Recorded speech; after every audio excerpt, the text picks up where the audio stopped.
មកកាន់កម្មវិធីកំណប់អារម្មណ៍ចាសសូមលំអរកាយគ្រប់នឹងជម្រាបសួរប្រិយមិត្តទស្សនិកជនទាំងអស់ដែលកំពុងតែតាមដានទស្សនាការផ្សាយរបស់ស្ថានីយទូរទស្សន៍អប្សរាប៉ុស្តិ៍លេខ11កម្មវិធីកំណប់អារម្មណ៍បានវិលមកតាមពេលវេលានឹងម៉ោងដដែលកម្មវិធីកំណប់អារម្មណ៍មានផ្សាយជូនទស្សនាជារៀងរាល់រាត្រីថ្ងៃសុក្រចាប់តាំងពីវេលាម៉ោង 7 តទៅរកជូននៅផ្ទាំងទស្សនីយភាពសិល្បៈជាច្រើនទាំងសិល្បៈបែបសម័យនិងសិល្បៈបែបបុរាណរាល់កិច្ចសម្ភាសជីកកោះបាល់កកាយទៅនឹងជីវិតរបស់សិល្បករសិល្បករនេះដែលតែងតែចូលរួមនៅក្នុងកម្មវិធីកំណប់អារម្មណ៍ចានៅក្នុងសប្តាហ៍នេះកម្មវិធីកំណប់អារម្មណ៍នឹងនាំយកនៅផ្ទាំងទស្សនីយភាពដ៏អស្ចារ្យជូនទៅដល់ទស្សនិកជនដែលកំពុងតែតាមដានទស្សនាទាំងអស់នេះគឺមាននៅក្នុងវគ្គទំព័រជីវិតកំណប់អារម្មណ៍ក្នុងវគ្គ Star Show កំណប់អារម្មណ៍ក្នុងវគ្គជីកកោះបាល់កកាយកំណប់អារម្មណ៍ក្នុងវគ្គកំណប់នៃបទពិសោធន៍ទាំងទស្សនីយភាពទាំងអស់នេះនាំមកជូនលោកអ្នកទស្សនាដល់កាន់តែរឹងមាំហាងកាត់ដេរសម្លៀកបំពាក់នារីសេដ្ឋាបុត្រសុភាពនារីចង់បាននៅសម្លៀកបំពាក់គ្រប់ម៉ូដទាំងបុរាណទាំងសម័យសូមអញ្ជើញទៅកាន់ហាងកាត់ដេរសម្លៀកបំពាក់នារីសេដ្ឋាបុត្រដែលមានទីតាំងចម្ងាយ100ម៉ែត្រពីខ្លោងទ្វារផ្សារទួលគោកឬទំនាក់ទំនងតាមរយៈលេខទូរស័ព្ទ092 899 431ចាសម្រាប់អ្នកខ្ញុំអរគុណដល់ហាងកាត់ដេរសម្លៀកបំពាក់ខ្មែរ Design ដែលបានច្នៃម៉ូដសម្លៀកបំពាក់បែបប្រពៃណីសម្រាប់លោកអ្នកខ្ញុំនៅក្នុងកម្មវិធីកំណប់អារម្មណ៍ដែលខ្មែរ Design មានទីតាំងនៅខាងក្រោយសន្តាគារ Intercon លោកអ្នកអាចតាក់ទងបានតាមលេខទូរស័ព្ទ092 340 335កុំភ្លេចចង់បានជាមួយនឹងការច្នៃម៉ូដយ៉ាងល្អប្រណិតសូមអញ្ជើញទៅខ្មែរ Design បាទប្រិយមិត្តទូរទស្សនិកជនជាទីមេត្រីលោកអ្នកប្រហែលជាឆ្ងល់ហើយថាថ្ងៃនេះហេតុអ្វីបានជាយើងខ្ញុំទាំងពីរស្ថិតនៅក្នុងសម្លៀកបំពាក់បែបបុរាណខ្មែរចាព្រោះចង់ដឹងដែរយល់ខ្លួនណាដែរពេលដែលគេថាសុភាពនារីដ៏ស្រស់ស្អាតព្រមនៅសម្លៀកបំពាក់ប្រពៃណីអញ្ចឹងតាមពិតសម្រាប់សម្លៀកបំពាក់ខ្មែររបស់យើងទាំងសម្លៀកបំពាក់ប្រពៃណីនិងសម្លៀកបំពាក់បុរាណមិនថាបុរសឬក៏នារីទេនៅពេលដែលយើងបានស្លៀកពាក់សម្លៀកបំពាក់បែបនេះគឺមើលទៅស័ក្តិសមថ្លៃថ្នូរនិងគួរឲ្យចាប់អារម្មណ៍ពីមនុស្សដែលនៅជុំវិញខ្លួនយើងផ្ទាល់តែម្ដងចាបាទអញ្ចឹងថ្ងៃនេះប្រហែលជាមានអ្វីភ្ជាប់ជាមួយនឹងការស្លៀកពាក់របស់យើងទាំងពីរមើលទៅចាប្រកាសជាមានបាទចាដូច្នេះចង់ជ្រាបសូមអញ្ជើញទស្សនាកម្មវិធីកំណប់អារម្មណ៍ក្នុងវគ្គទំព័រជីវិតកំណប់អារម្មណ៍កំណប់អារម្មណ៍ទំព័រជីវិតនិយាយរឿងពិតតារាគេទៅយូកំណប់អារម្មណ៍កំណប់អារម្មណ៍ទំព័រជីវិតនិយាយរឿងពិតតារាគេទៅយូ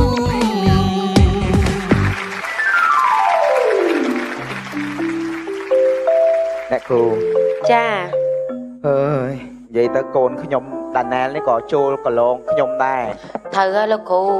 ហើយកូនខ្ញុំនេះក៏ចូលកន្លងខ្ញុំដែរហ្នឹងហើយឃើញខ្ញុំណារិមហ្នឹងហ៎ចាណារិមដូចថាបងប្អូនខាងកូនអ្នកគ្រូនិយាយទៅពួកយើងគឺតកូលសិល្បៈមកគឺតាំងពីទួតយើងមកតាំងពីជីដូនជីតានិយាយទៅមកពូជយើងតែហ្មងហ្នឹងហើយម្ដាយអ្នកគ្រូគាត់នៅតាំងពីនៅរាជវាំងម៉េះចាហើយឪពុកខ្ញុំក៏អញ្ចឹងអើយយ៉ាងណាអញ្ចឹងបានបងអស់សក់ដូចខ្ញុំដែរអូយបងអើយឥឡូវខ្ញុំអត់សូវហ៊ានធ្វើសក់អីណែដូចថាលក្ខណៈតាមសម័យថ្មីទេអ្នកគ្រូតួបើយើងនិយាយពីតួនេរោងតួយៈដល់កូនអ្នកគ្រូមកក៏ដើរតួយៈដល់ពេលខ្ញុំតួយៈខ្នៃតែម្ដងឃ្លានប្តីចាយៈអត់ប្តីប៉ុន្តែអ្នកគ្រូយៈក្នុងរបាំមើលក្នុងរបាំចាលោកគ្រូអ្នកគ្រូចេះខ្ញុំគិតថាចង់ឲ្យកូននឹងឆ្ងាយពីខ្ញុំក៏មិនកើតទេឈាមជ័រគឺឈាមជ័រសិល្បៈគឺត្រូវតែរត់មករសិល្បៈហ្នឹងហើយខ្ញុំត្រូវលោកគ្រូបាទចេះអ្នកគ្រូឥឡូវដល់ម៉ោងរៀនខ្លួនខ្ញុំទៅបហាត់ខោលចាអ្នកគ្រូទៅខាងនេរោងណាចាឆាបបញ្ចុះមើលកូនសិស្សឲ្យបានល្អព្រោះដើម្បីជាតិយើងទាំងអស់គ្នាណាចាបាទចាខ្ញុំក៏ទៅរកមើលសិស្សខ្ញុំតិចសិនដែរអើយថ្ងៃនេះសិស្សប្រហែលអ្នកត្រូវមកហាត់សិស្សអូយសង្ស័យកូនខ្លួនឯងតែហ្មងចាណែក្នុងសាលាមិនបាច់ហៅម៉ាក់ទេត្រូវហៅអ្នកគ្រូឲ្យដូចគេឯងចាអ្នកគ្រូមិនបាច់ចែកកូនមើលធ្វើឲ្យម៉ែមើលតិចមើលអូយដៃនឹងមិនសូវខ្ទេចសោះលើកឲ្យចំចែហើយខាងនេះតួនេះរោតគេកូនណាគេដាក់ថាអញ្ចឹងឲ្យទន្ទឹមនឹងភ្នែកយើងនឹងចុងចើមយើងឃើញទេកូនចាចងចាធីងចងធីង ចាអូយត្រូវឲ្យកូនធីងចងឲ្យធំចែកកូនទូនេះរត់ឲ្យធំចងចាធីងចងធីងចាចងចាធីងចាធីងចាចងចាបានហើយកូនថាលបាំនេះរត់យើងដាក់ណែដៃយើងនឹងស្មើនឹងកតុយភ្នែកនឹងចុងចាមយើងអញ្ចឹងណាកូនណាគឺស្អាតតែម្ដងឃើញទេខំប្រឹងប្រែងឡើងកុំឲ្យពូជបោយើងចាគេមើលងាយណាកូនណាចាតាំងពីជីដូនជីតាកូនមកម្ដាយកូនអ្នកសិល្បៈពូកូនជីតាកូនយាយកូនទាំងអស់មកពូជអ្នកសិល្បៈទាំងអស់សិតតែអញ្ចឹងទាំងអស់សិតតែទាំងអស់កូនចាអ្នកគ្រូញ៉ាំសួរអ្នកគ្រូចាជំរាបសួរកូនបាទមកយ៉ាងណារៀមគាត់ហាត់មកយ៉ាងណាចាគឺថាល្អណាស់កូនបាទហ្នឹងហើយអ្នកគ្រូឥឡូវខ្ញុំហាត់របាំស្វាយើងចេះបានច្រើនដែរអ្នកគ្រូចាគូថាអរគុណកូនហើយដែលបានស្រឡាញ់របាំសិល្បករខ្មែរយើងណាអូយឲ្យកាន់តែធំឡើងទៅឲ្យកាន់តែរីកចម្រើនជាងនឹងណាកូនណាចាឥឡូវអ្នកគ្រូទៅប្រហាត់សិស្សនៅក្រៅទៀតបានអ្នកគ្រូតាក់រំតាក់អ្នកគ្រូទៅហ្នឹងណាបងចេះដល់ណាយអូបងចេះច្រើនណាហើយអនឯងមកយាយចេះដល់ណាដល់ណីហើយខ្ញុំក៏ចេះច្រើនដែរហ្នឹងហើយឥឡូវអនឯងរំឲ្យបងមើលតិចមកចឹងចាចងធីងចាចងចាធីងចងធីងលយបងលយមែនអូនបងឯងរំលយហ្នឹងហើយហេអនាគតអូនឯងធំឡើងប្រហែលជាល្អអូនឯងត្រូវតែពេលដែលធំឡើងយើងត្រូវតែផ្សព្វផ្សាយវប្បធម៌របស់យើងឲ្យប្រទេសគេជិតខាងបានស្គាល់ពីវប្បធម៌យើងឲ្យបានច្បាស់លាស់ហ្នឹងហើយអូនឥឡូវយើងដល់ម៉ោងសម្រាប់ហើយណាតោះយើងមកទៅញ៉ាំបាយតិចណាចាបង15ឆ្នាំកន្លងផុតទៅតាណារីមថ្ងៃនេះមិនអីរៀនចេះបានអីខ្លះអាក្បាច់ខ្ញុំអាក្បាច់បាតនៅស្ទើអាបាតបុរាណយើងអាបាតអាម៉ានណាទីស្ទើបើខ្ញុំចេះច្រើនហើយព្រោះអីរៀនតាំងពីតូចមកគឺអីមិនចេះហ៎ចាំណារីមឲ្យជួយបាតខ្ញុំអាឡៃត្រង់បាតអាឡៃកាច់ស្វាអាឡៃបាត់ស្វាអាម៉ានមួយនេះសេដានៅស្ទើកន្លែងហ្នឹងបន្តិចអត់អីចាំថ្ងៃណាតនេចាំជួយហាត់ថែមណាបាទអញ្ចឹងល្អហើយនិយាយរឿងអីហ่าហើយធ្វើអីចឹងនិយាយរឿងហាត់របាំរបាំបុរាណប៉ាម៉ាក់គ្នាបរៀនហ្នឹងណាឆ្ងល់ឯងរូបរាងឯងស្អាតសង្ហាមែនហើយតែឯងនៅរបាំអីទៀតណាណារីមនេះចូលដូចគ្នាណែ model ឡើងស្អាតអូយហើយទៅចូលរបាំអីញ៉ៃណាចូលឯងឡៃនេះនិយាយចឹងក៏ត្រូវដែរប៉ុន្តែខ្ញុំចង់និយាយថាពូជពងវងតកូលខ្ញុំគឺជាអ្នកសិល្បៈបុរាណខ្មែរហើយខ្ញុំស្រឡាញ់តាំងពីតូចមកដូចគ្នាអញ្ចឹងខ្ញុំត្រូវតែរៀនត្រូវតែហាត់ត្រូវតែចូលចិត្តហើយមិនអូយអាចំនួនមុនវាយ៉ាងហើយតែចំនួនឥឡូវនេះទេចង់និយាយថាអញ្ចឹងនេះពួកខ្ញុំពីរនាក់ហ្នឹងនិយាយចំមកដល់ពេលនេះគឺ12ឆ្នាំហើយដែលពួកខ្ញុំខំហាត់រៀននៅរបាំដែលជាគេសម្រាប់ពួកខ្ញុំទាំងពីរនាក់ព្រោះថាគ្រូសាខ្ញុំជាគ្រូសាអ្នកសិល្បៈត្រូវហើយបាទសិល្បៈបុរាណខ្មែរយើងហ្នឹងអញ្ចឹងពួកខ្ញុំត្រូវតែថែរក្សាវាបានល្អហើយដល់ពួកអ្នកទាំងអស់គ្នានិយាយនេះវាគាត់ជាមកក្តាប់តូចទេតែអ្វីដែលសំខាន់នោះគឺសិល្បៈវប្បធម៌ខ្មែរយើងត្រូវតែថែរក្សាវាបានយូរដល់ពួកខ្ញុំចាស់ទៅភាសាអីព្រោះថាក្មេងជំនាន់ក្រោយខ្លះអត់ទាន់ស្គាល់ពីសិល្បៈយើងទេយល់ទេហើយរបាំរបស់យើងខ្ញុំពីណារីមសប្តាហ៍ក្រោយនេះគឺទៅបារាំងទៅសម្ដែងនៅបារាំងអញ្ចឹងហ៎អញ្ចឹងពេលដែលខ្ញុំទៅដល់ទីនោះខ្ញុំនឹងទៅបង្ហាញនៅអរិយធម៌របស់យើងឲ្យគេបានឃើញអញ្ចឹងអ្នកទាំងអស់គ្នាកុំគិតថាសិល្បៈរបាំខ្មែររបស់យើងហ្នឹងវាអត់សំខាន់ការពិតវាសំខាន់ណាស់បើយើងយកមកគិតឲ្យច្បាស់ត្រូវហើយទៅពេលពួកយើងទៅគេគាំទ្រយើងច្រើនណាស់ណាមិនខ្ញុំគិតថារឿងឯងប៉ែឯងអត់ទាន់យល់ពីបញ្ហាសិល្បៈច្បាស់ទេចាំមើលថ្ងៃណាមានពេលខ្ញុំនឹងឲ្យប៉ែឯងមកលេងផ្ទះខ្ញុំហើយបានជួបមួយនឹងគ្រួសារខ្ញុំគ្រួសារណារីមហ្មងពេលនេះពួកខ្ញុំហាត់របាំមួយគ្នាមិនម៉េចប៉ែឯងអាចគឺចូលអាចចូលលេងជាមួយពួកខ្ញុំបានទៀតត្រូវហើយនិយាយទៅដល់ណាគឺនិយាយត្រូវទាំងអស់ត្រូវនឹងចិត្តខ្ញុំមែនតើបាទឥឡូវ តែណែឯងទៅហាត់ទឹកគ្នាតែមើលដែរចា តោះឥឡូវឯងបរិញ្ញាបានស្វាហ្មងតោះហើយចាំទីឯងមក តោះទៅមក ចាពិតជាពិសេសអស្ចារ្យមែនទែននៅក្នុងសប្តាហ៍នេះកម្មវិធីកំណត់អារម្មណ៍បានបង្ហាញជូនពីរឿងរ៉ាវជីវិតរបស់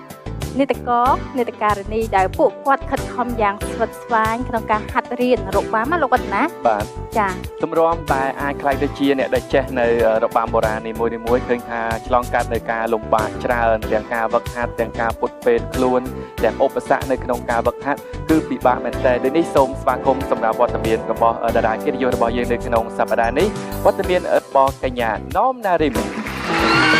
ចាក្នុងវត្តមានរបស់លោកចាបស៊ីដាណែលដែលអ្នកទាំងពីរគឺជាតួអង្គសំខាន់ក្នុងទម្រង់សិល្បៈរបាំក្បាច់បុរាណខ្មែរយើង បាទឬយើងអាចហៅមួយទៀតបានថាគឺជារបាំបរិយាទ្របបន្តិចទៀតនេះលោកអ្នកនឹងបានជួបជាមួយនឹងកំណប់អារម្មណ៍ក្នុងវគ្គ Star Show ដែលវគ្គនេះនាំមកជូនទស្សនាដោយមន្ទីរព្យាបាលថ្មិញដួងសិទ្ធ មន្ទីរព្យាបាលថ្មិញដួងសិទ្ធទាន់បណ្ឌិតមានបទពិសោធន៍យូរឆ្នាំមានក្រមសីលធម៌ល្អឧបករណ៍ទំនើបមានដកដាក់ថ្មិញពុតថ្មិញដាំបង្គោលក្នុងឆ្អឹងធ្វើឲ្យថ្មិញសមន្ទីរព្យាបាលថ្មិញដួងសិទ្ធស្ថិតនៅខាងលិចឈៀងខាងត្បូងផ្សារទំនើបសូរិយា សូមបង្កើនស្នាមញញឹមនិងភាពជឿជាក់ជាមួយមន្ទីរព្យាបាលថ្មិញដួងសិទ្ធ សម្លេងអនាម័យ Gaga សម្លេងអនាម័យ Gaga ស្ដើងរឹបស្និទ្ធងាយស្រួលយុវតីទទួលបានអារម្មណ៍ត្រជាក់គ្រប់ពេលកាន់តែជឿជាក់ Gaga ស្រស់ថ្លារាល់ថ្ងៃ ចង់ដឹងថាតារាកិត្តិយសទាំងពីរមានអ្វីដើម្បីបង្ហាញជូនទៅដល់ប្រិយមិត្តទូរទស្សនិកជននៅក្នុងវគ្គ Star Show ដូចនេះសូមអញ្ជើញទស្សនា រីរីស្វាគមន៍ក្នុងវេង Star Show កុំដប់អារម្មណ៍រីរីស្វាគមន៍ក្នុងវេង Star Show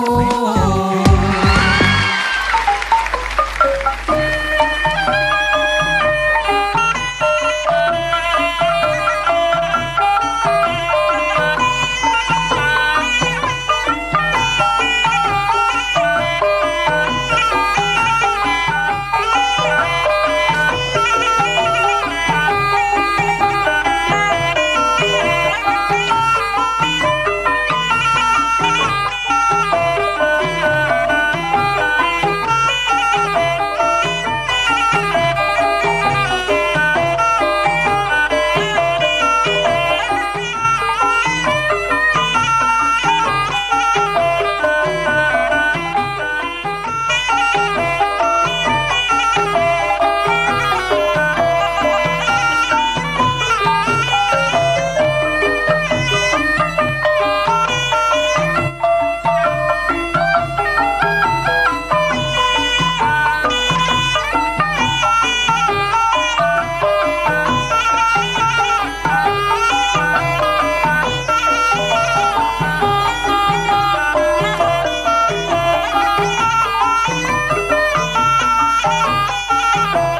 ទៅក្នុងកម្មវិធីកំណប់អារម្មណ៍ចា៎ បាទសូមជម្រាបសួរលោកចាបស៊ីដាណែលនិងកញ្ញាណមណារីមដែលជា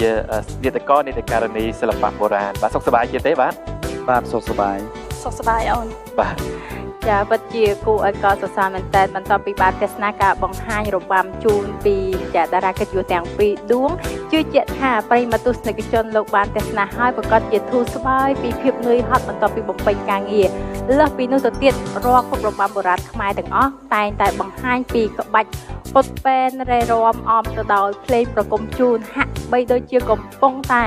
លួងលោមដួងចិត្តជនរួមជាតិគ្រប់ស្រទាប់វ័យឲ្យរួមគ្នាស្រឡាញ់និងថែរក្សាសិល្បៈវប្បធម៌ជាតិខ្មែរយើងព្រោះថាវប្បធម៌រលត់ជាតិរលាយវប្បធម៌ពន្រាយជាតិកាន បាទគួរបញ្ជាក់ផងដែរថាសម្រាប់របាំបរិយាទ្រព្យត្រូវបានអង្គការ UNESCO ទទួលស្គាល់ចុះបញ្ជីបេតិកភណ្ឌពិភពលោកបាទនៅថ្ងៃទី3ខែវិច្ឆិកាឆ្នាំ2003នេះគឺជាមោទនភាពមួយរបស់ប្រជាជាតិខ្មែរយើង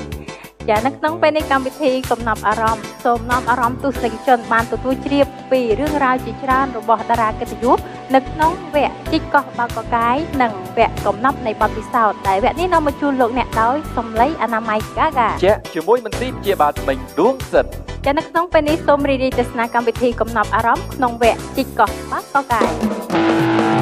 កំណប់អារម្មណ៍កំណប់អារម្មណ៍វគ្គជីកកោះបាល់កកាយកំណប់អារម្មណ៍កំណប់អារម្មណ៍វគ្គជីកកោះបាល់កកាយ ចាសចូលមកកាន់កម្មវិធីកំណប់អារម្មណ៍ក្នុងវគ្គជីកកោះបាល់កកាយចាបន្ទាប់ពីលោកអ្នកបានតាមដានឃើញថាមានការលំបាកខ្លាំងមែនទែនសម្រាប់នាដករនាដការីនីរបាំបុរាណខ្មែរយើងក្នុងនោះចង់ដឹងថាក្នុងនាមជានាដករនេះចាមានការលំបាកការតស៊ូនឹងប្រហែលឆ្នាំទម្រាំតែយើងអាចធ្វើបាន បាទសម្រាប់ខ្ញុំបាទគឺខ្ញុំហាត់រៀនតាំងពីអាយុ 5-6 ឆ្នាំបាទ 5-6 ឆ្នាំបើគិតទៅខ្ញុំរៀន 9 ឆ្នាំបាទខ្ញុំរៀន 9 ឆ្នាំអញ្ចឹងទម្រាំតែ 9 ឆ្នាំហ្នឹងគឺជំនាញខ្ញុំហ្នឹងក៏វាពិបាកដែរបាទគឺជំនាញល្ខោនខោលអញ្ចឹងគឺពិបាកជាងជំនាញផ្សេងពីព្រោះថាជំនាញហ្នឹងទី1គឺហត់បាទហត់ហើយដូចយើងតែងគ្រឿងយើងពាក់មុខហ្នឹងបាទវាហប់ទៅទៀតអញ្ចឹងគឺវាពិបាកនៅក្នុងការយើងហាត់រៀនផងពិបាកក្នុងការសម្ដែងក៏យើងពិបាកដែរក៏ប៉ុន្តែចិត្តដែលស្រឡាញ់គឺត្រូវតែខិតខំបាទហាត់រៀនតាំងពីអាយុ 5 ឆ្នាំមកដល់ឥឡូវនេះបងមានអាយុប្រហែលឆ្នាំដែរខ្ញុំ29 30បាទអញ្ចឹងបានន័យថាបន្ទាប់ពីហាត់រៀនរយៈពេល 9 ឆ្នាំអញ្ចឹងបងតស៊ូរយៈពេលប្រហែលទៀតទើបអាចសម្ដែងបានជាផ្លូវការ បន្ទាប់ពីខ្ញុំរៀន 9 ឆ្នាំហ្នឹងគឺខ្ញុំនិយាយរួមខ្ញុំចាប់ផ្ដើមដូចថាខ្ញុំរៀនបដាបាទលោកគ្រូអ្នកគ្រូក៏ដូចជាបាទគាត់បានហៅអញ្ចឹងទៅសម្ដែងខាងក្រៅខ្លះយើងរៀនបដាយើងចេញសម្ដែងបដាបាទតាំងពីខ្ញុំនៅទូចបាទដំបូងឡើយហ្នឹងគឺខ្ញុំរាំរបាំកូនស្វាទូចហ្នឹងឥឡូវហើយមេស្វាតាំងពីយរួមខ្ញុំចូលរៀនបាន 3 ទៅ 4 ឆ្នាំបាទពីព្រោះថាតាមលោកឪពុកខ្ញុំគាត់ទៅសម្ដែងណាអញ្ចឹងទៅខ្ញុំទៅតាមគាត់បាទខ្ញុំទៅមើលគាត់ដូចថាយើងមើលផងយើងឃើញផងទៅពេលយើងរៀនផងវាទៅរលូនបាទចាសម្រាប់កញ្ញាវិញមានការលំបាកបែបណាខ្លះតាំងពីការហាត់រៀនដំបូងរហូតមកដល់ពេលបច្ចុប្បន្ននេះសម្រាប់ការហាត់រៀននៅក្នុងរបាំបុរាណហ្នឹងគឺមានការពិបាកពីព្រោះអីនៅពេលណាដែលយើងចូលរៀនពីដំបូងហ្នឹងគឺយើងនៅទូចអញ្ចឹងយើងអត់ទាន់ចេះអីទេអញ្ចឹងនៅពេលដែលយើងចូលរៀនហ្នឹងគឺលោកគ្រូអ្នកគ្រូគាត់ត្រូវបង្ហាត់យើងពុតដៃពុតជើងពីដំបូងហើយនឹងពីព្រឹកដើមទៀតអញ្ចឹងក្នុងមួយថ្ងៃពួកយើងត្រូវចំណាយពេលតាំងពីព្រឹករហូតដល់ល្ងាចរហូតដល់ពេលថ្ងៃត្រង់សម្រាប់ការហាត់របាំបុរាណហើយយើងត្រូវប្រើវិធីសាស្ត្រក្នុងការពុតដៃពុតជើងនៅក្នុងការរាំនៅក្នុងហ្នឹងអញ្ចឹងវាពិបាកមែនទែនរាំមកដល់ពេលនេះបាទហើយនៅក្នុងរបាំបុរាណនេះប្រហែលជាបងប្អូនគិតថាហើយមើលទៅគ្រាន់តែជាការរាំហើយងាយស្រួលអញ្ចឹង ការមើលគឺងាយស្រួលកំតែពេលដែលយើងចូលមកហាត់រៀនគឺពិបាកមែនទែនព្រោះអីបើសិនជានិយាយពីដងខ្លួនលោកគ្រូអ្នកគ្រូគាត់រើសតាំងពីដងខ្លួនហើយពេលដែលគាត់បង្ហាត់ហ្នឹងឧទាហរណ៍ថាបើសិនជាយើងដៃរបស់យើងអត់ស្រួលគាត់ត្រូវបង្រៀនពីវិធីពុតដៃវិធីពុតជើងវិធីនៅពុតនៅដងខ្លួនយើងដើម្បីឲ្យមានទម្រង់បែបផែននៅក្នុងអ្នករបាំបុរាណបាទចាកញ្ញាអាចជម្រាបបានទេថាមូលដ្ឋានគ្រឹះរបស់របាំបុរាណមានអ្វីខ្លះដែរជាទូទៅមូលដ្ឋានគ្រឹះនៅក្នុងរបាំបុរាណយើងគឺទាំងអស់គ្នាពេលដែលយើងចូលរៀនយើងត្រូវហាត់ឆាបបញ្ចុះបាទឆាបបញ្ចុះគឺមានន័យថាគឺជាគ្រឹះនៃរបាំបុរាណតែម្ដងបាទយើងហាត់យ៉ាងម៉េចទៅចាអញ្ចឹងពីដំបូងគឺលោកគ្រូអ្នកគ្រូទៅឲ្យតែបង្រៀនយើងអំពីចាក់ចងចាក់ធីងធ្វើយ៉ាងម៉េចអាចបង្ហាញតិចបានទេបាទចង្កេះខ្នងរបស់យើងហ្នឹងគឺត្រូវចុចមកហើយយើងចុចកលៀនយើងបើកស្មាអញ្ចឹងពេលដែលបើកស្មាហើយយើងអោនចេះក៏អត់កើតដែរយើងត្រូវរុញទៅខោយដើម្បីឲ្យវាមានតម្រង់នៅក្នុងហ្នឹងហើយដាក់ដៃគឺមាននៅតាមមូលដ្ឋានគ្រឹះនៃក្បាច់ស្មាយៈនិរោងនឹងនាងអញ្ចឹងខ្ញុំធ្វើជាទូទៅតែម្ដងអញ្ចឹងគាត់ទៅបង្រៀនថាពេលដាក់ដៃយើងទៅអញ្ចឹងហើយដៃហ្នឹងគឺវាមានសម្របខ្លួនមកហើយនឹងប្រឹងប្រៀបដៃវាមិនហើយវាមានលក្ខណៈដងខ្លួនវាមិនអញ្ចឹងបើសិនជាយើងដាក់ដៃអញ្ចឹងហើយឃើញស្អាតហើយចាប់ខ្នងយើងមកអញ្ចឹងក៏អត់កើតដែរអញ្ចឹងពិធីសាស្ត្រហ្នឹងគឺគាត់បង្រៀនតាំងពីលម្អិតទូចរហូតមកបាទអាហ្នឹងជាមូលដ្ឋានគ្រឹះមួយហើយមូលដ្ឋានគ្រឹះនៃការហាត់ឆាបបញ្ចុះហ្នឹងគឺវាមានចែកចេញជាពីរឆាបបញ្ចុះខ្លីនិងឆាបបញ្ចុះវែងអញ្ចឹងឆាបបញ្ចុះខ្លីប្រហែលជារយៈពេល15នាទីយើងអាចហាត់នេះជាឆាបបញ្ចុះខ្លីក៏ប៉ុន្តែឆាបបញ្ចុះវែងគឺ1ម៉ោងកន្លះបាទអញ្ចឹងទាំងអស់គ្នាត្រូវចំណាយពេលហាត់តាំងពីម៉ោង7ដល់ម៉ោង9ព្រឹកសម្រាប់ឆាបបញ្ចុះវែងជារៀងរាល់ព្រឹកហើយជារៀងរាល់ថ្ងៃតែម្ដងលើកលែងតែថ្ងៃអាទិត្យដែលយើងអត់រៀនទេដែលយើងអត់ហាត់បាទរយៈពេលប្រហែលខែប្រហែលឆ្នាំដែរសម្រាប់ក្បាច់ដំបងនេះបាទជាទូទៅគឺពួកយើងហាត់ពីថ្នាលទី1រហូតដល់ឆ្នាំទី6គឺមានន័យថាហាត់រយៈពេល9ឆ្នាំគឺមានន័យថាហាត់ឆាបបញ្ចុះជារៀងរាល់ថ្ងៃរយៈពេល9ឆ្នាំអូអញ្ចឹងមិនមែនថាហាត់ឆាបបញ្ចុះហាត់តែ2ថ្ងៃឬក៏3ថ្ងៃឬក៏1ឆ្នាំយើងឡហើយអត់ទេគឺរយៈពេល9ឆ្នាំគឺយើងនៅជុំវិញសាទៅសាមកនៅក្នុងក្បាច់បាតរបស់ពួកយើងហ្នឹងហើយបានគ្រូគាត់ចែកចេញជាជំនាញឲ្យពួកយើងអញ្ចឹងពេលដែលគ្រូចែកចេញជំនាញគាត់មើលថាមូលដ្ឋានគ្រឹះថាដងខ្លួនរបស់ម្នាក់ហ្នឹងតើមានរបៀបមានលក្ខណៈរបៀបម៉េចទៅឧទាហរណ៍ថាដងខ្លួនរបស់ខ្ញុំខ្ពស់ហើយខ្ញុំវាធំអញ្ចឹងទៅគាត់ក៏ចែកឲ្យជាតួអង្គយៈដូចជាលោកគ្រូគាត់រៀងកអាងតិចទៅគាត់ថាអូអញ្ចឹងតួស្វាហើយចរិតរបស់គាត់មិនក្បើមចាអញ្ចឹងគាត់ចែកតាមហ្នឹងហើយតួនាងនិងតួនិរោងក៏គាត់បែងចែកទៅតាមហ្នឹងដែរអញ្ចឹងគាត់មើលពីចរិតលក្ខណៈហើយនឹងកាយសម្បទារបស់ពួកយើងចាងាកទៅកាន់ចាបងណាណែលអាចមិញបានជម្រាបជូនហើយតើតើនឹងមកខ្លួនឯងណាចារំជាតួស្វាតួអីទៀតបងជំនាញផ្ទាល់គឺផ្នែកស្វានិងល្ខោនខោលបាទដល់ពេលជាតួដូចថាដែលយើងអាចសម្ដែងទៅបានមានស្វាហ្នឹងក៏ដូចជារបាំប្រពៃណីក៏យើងអាចសម្ដែងបានចាវាយចយ៉ាំឬក៏របាំផ្សេងក៏ខ្ញុំអាចសម្ដែងបានដែរចាអញ្ចឹងចង់ដឹងថាតើនៅក្នុងក្រុមគ្រួសាររបស់បងមានសមាជិកប្រមាណអ្នកដែលគាត់មានជំនាញអាជីពសិល្បៈដូចជាបងបាទសម្រាប់បងប្អូនខ្ញុំមាន3នាក់ហើយគាត់អ្នកសិល្បៈទាំង3នាក់ដែរអូចាជានិតិករដូចគ្នាឬមួយក៏បាទបងស្រីខ្ញុំគាត់អ្នកចម្រៀងដែរបាទហើយប្អូនខ្ញុំគឺគាត់អ្នកសិល្បៈអញ្ចឹងដែរចាជួបការលំបាកអ្វីខ្លះក្នុងការដែលយើងហាត់រៀនទម្រាំតែคล้ายទៅជានេតិករនេតិការិនីដែលទទួលបានការទទួលស្គាល់ណាស្តង់ដាណា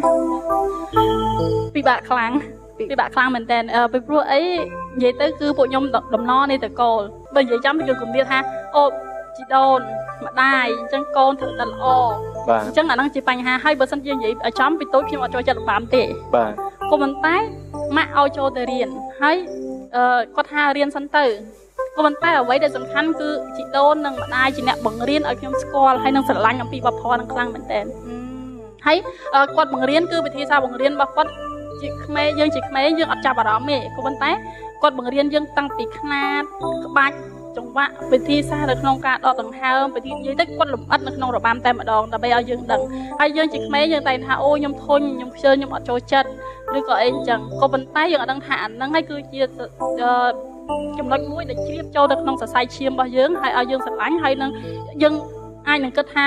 ផ្លេចនឹងផលពិបាកតែពិបាកមែនតើព្រោះអីនៅពេលណាដែលយើងធ្វើការហាត់នៅលើពួកឯក្បាច់យៈគឺខុសគ្នាអំពីនិរោងនិងនាង អញ្ចឹងពេលដែលយើងសម្ដែងយើងត្រូវការຂະណាតដកតម្រង់នៃដងខ្លួនហើយនឹងចរិតលក្ខណៈអញ្ចឹងនៅពេលណាដែលយើងហើយម្យ៉ាងទៀតយើងត្រូវការពាក់មុខអញ្ចឹងនៅពេលណាដែលយើងរាំបើសិនតែយើងអត់ស្គាល់ពីវិធីដកដង្ហើមទេគឺយើងអាចរាំហូតដល់ចប់ទេគឺច្បាស់ជាមានបញ្ហាអញ្ចឹងវិធីសាស្ត្រដំហានសំខាន់បន្ទាប់មកក្បាច់គឺគាត់ត្រូវពង្រៀនយើងថារាល់ក្បាច់នេះវាមានអត្ថន័យរបៀបម៉េចហើយអត្ថន័យហ្នឹងតើយើងបញ្ចូលអារម្មណ៍របស់យើងទៅក្នុងក្បាច់ហ្នឹងជារបៀបម៉េចដើម្បីឲ្យវាបញ្ចេញមកខាងក្រៅអាហ្នឹងគឺជាការពិបាកមែនទែនចង់យកចម្រៀងគឺពិបាកខ្លាំងព្រោះយើងត្រូវស្វែងយល់ពីលម្អិតតូចនៅក្នុងរបាំបុរាណអញ្ចឹងមិនមែនជាការងាយស្រួលចាក្នុងការបង្ហាញក្បាច់ហ្នឹងគឺយើងត្រូវតែឲ្យអារម្មណ៍យើងទៅមកយើងទៅតាមក្បាច់ហ្នឹងដែរមែនទេបងគឺមានពីរប្រភេទបើសិនជានារោងឬក៏នាងគាត់អត់ពាក់មុខអញ្ចឹងគាត់អាចពេលដែលគាត់ស្រឡាញ់គាត់អាចបង្ហាញថាគាត់ស្រឡាញ់ទៅតាមផ្ទៃមុខគាត់ស្អប់គាត់ខឹងទៅតាមផ្ទៃមុខក៏ប៉ុន្តែសម្រាប់តួយៈឬក៏តួស្វាពេលស្រឡាញ់គេអាចឃើញមុខយើងទេអញ្ចឹងបើសិនជាយើងស្រឡាញ់ទៅយើងហើយមុខយៈយើងពាក់នៅចំពីមុខអញ្ចឹងគេដឹងថាយើងស្រឡាញ់ឬស្អប់ទេឥឡូវខ្ញុំបាទចង់ឲ្យបង្ហាញនៅអារម្មណ៍ស្រឡាញ់របស់យៈបាទបង្ហាញយ៉ាងម៉េចទៅជាទូទៅគឺបើសិនជាយើងនៅក្នុងមុខបាទយើងអាចនៅពិធីដល់ដង្ហើមយើងមិនបាច់ចាំបាច់ថាស្រឡាញ់ប៉ុន្តែបើសិនជាឲ្យខ្ញុំបង្ហាញនៅពេលនេះគឺច្បាស់ជាបាទអូបាទនេះគឺមានអារម្មណ៍នៅពេលណាដែលយើងចេញពីខាងក្នុងដងខ្លួនរបស់យើង被ប្រាប់ថាស្រឡាញ់ក៏ប៉ុន្តែទឹកមុខរបស់យើងក៏យើងទៅជាមួយគ្នាដែរហ្នឹងវាថាទីសងទៅថាយើងពាក់មុខឬក៏អត់ពាក់មុខអញ្ចឹងនៅក្នុង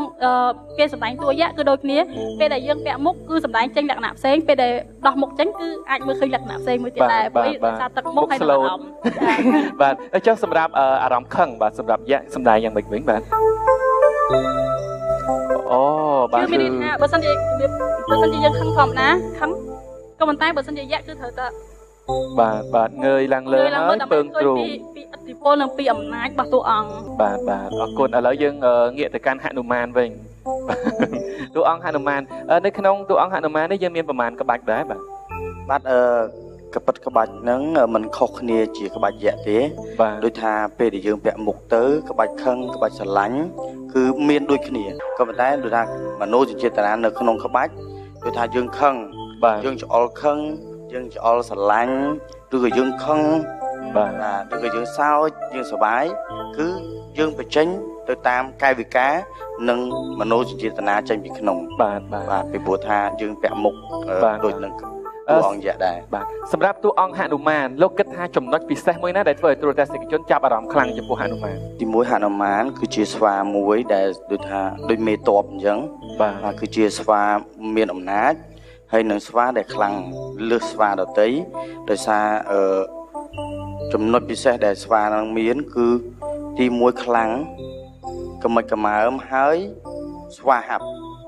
ចាចុះតម្រាំតែលោកអាចខ្លាចទៅជាតួអង្គហនុមានបានលោកជួបការលំបាកអ្វីខ្លះតម្រាំតែការហាត់រៀនការផ្សេងពេលដែលខ្ញុំរៀនពីដើមឡើយដូចថាគ្រួសារយើងមិនសូវជា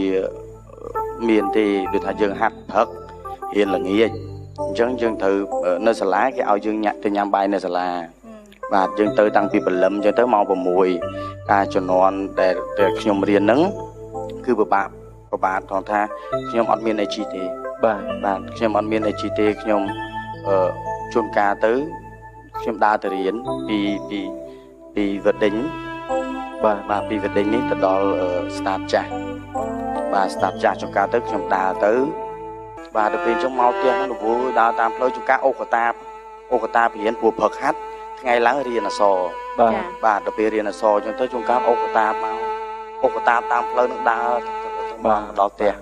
សម្រាប់កញ្ញាវិញបាទនៅពេលដែលសម្ដែងជាតួអង្គយៈបាទជាមនុស្សស្រីក៏ប៉ុន្តែសម្ដែងជាតួអង្គយៈដែលមានភាពស្វាហាប់មានអំណាចអញ្ចឹងយើងជួបនៅការលំបាកអ្វីខ្លះដែរជួបការលំបាកច្រើនមែនទែននៅក្នុងនោះព្រោះអីតាមធម្មតាមនុស្សស្រីគាត់មានសភាពទន់ភ្លន់បាទអញ្ចឹងធម្មតាពេលដែលរាំគឺមិនកម្លាំងក៏ត្រូវប្រើខុសគ្នាដែរអានឹងជាផលពិបាកមួយដែលធ្ងន់ពីដំបូងឡើយគឺពេលដែលខ្ញុំហាត់ជាមួយនឹងម៉ាក់ជាមួយនឹងអ្នកគ្រូនៅសាកលវិទ្យាល័យពួនចិត្តសិល្បៈ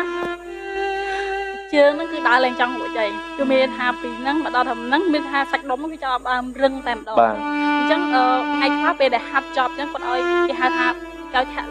លៀមឬក៏ធាក់សសរបាទអញ្ចឹងយើងប្រើ basic ហ្នឹងជារៀងរាល់ពេលនៅពេលដែលយើងចាប់ដើមហើយអញ្ចឹងទៅនៅពេលដែលគាត់ទៅចប់ភ្លាមខ្ញុំមានអារម្មណ៍ថាពេលខ្លះហ្នឹងចង់ចុះភ្លាមអង្គុយហ្មងហើយយើងលោកគ្រូថាអត់ទេបន្តអញ្ចឹងពេលខ្លះហ្នឹងខ្ញុំមានអារម្មណ៍ថាទឹក ភ្នែកពេលខ្លះពេលហាត់បណ្ដាអាចនឹងហូរទឹកភ្នែកមកដែរព្រោះវាហត់ពេកហើយជើងរបស់យើងនឹងក៏ទប់ឡើងចង់ជាប់ដែរហើយពេលខ្លះសួរថាហេតុអីបានជាគេសម្ដែងតួយៈខ្ញុំមានអារម្មណ៍ថាខ្ញុំចូលចិត្តប្រហែលជាមកពីខ្ញុំឃើញម៉ាក់ហើយនឹងយាយក៏សម្ដែងរាល់ពេលនៅក្នុងពេលនៅលើឆាកខ្ញុំតាមប៉ុតមើលអញ្ចឹងខ្ញុំមានអារម្មណ៍ថាខ្ញុំដូចជាផ្ដោតនៅក្នុងហ្នឹងដល់ពេលអញ្ចឹងទៅខ្ញុំមានថាអូខេខ្ញុំចូលចិត្តអាហ្នឹងខ្ញុំចូលចិត្តហាត់តួយៈអញ្ចឹងខ្ញុំខំប្រឹងនឹងគឺជាការហាត់ដែលពិបាកដល់ពេលដែលចូលមកសម្ដែងនឹងពាក់មុខមួយទៀតពេលដែលថ្ងៃដំបូងដល់ពេលហាត់ហ្នឹងគឺមានថាពេលសម្ដែងហ្នឹងគឺមានថាអូយហត់ដែរមានអារម្មណ៍ថាអញ្ចឹងដល់ពេលហើយយើងទៅមកថានឹងហើយមកពីអីអានេះជោគជ័យឲ្យគាត់បញ្យល់គឺពិបាកមែនទែនតាំងពីការហាត់រហូតដល់ការសម្ដែងពេលសម្ដែងត្រូវពាក់មុខត្រូវពិបាកគ្រប់ហ្មងនៅក្នុងតួអង្គយ៉ាងហ្នឹងអញ្ចឹងទម្រាំដល់ពេលនេះគឺមានអារម្មណ៍ថាពិបាកខ្លាំងក៏ប៉ុន្តែសប្បាយចិត្តព្រោះអីខ្ញុំស្រឡាញ់បាទនៅពេលដែលកញ្ញាទៅជួបជាមួយនឹងមជ្ឈដ្ឋានខាងក្រៅយើងធ្លាប់រងនៅពាក្យប្រមាថពីមហាជនអត់ថាខ្លួនជាស្រីក៏ប៉ុន្តែទៅសម្ដែងជាតួអង្គយៈដែលមានកាយវិការចង្អេងចង្អាងអញ្ចឹងធ្លាប់អត់បាទជាទូទៅគឺអត់ទេពីព្រោះអីភាគច្រើននៅក្នុងស្រុកខ្មែរយើងបើសិនជាពេលដែលខ្ញុំសម្ដែង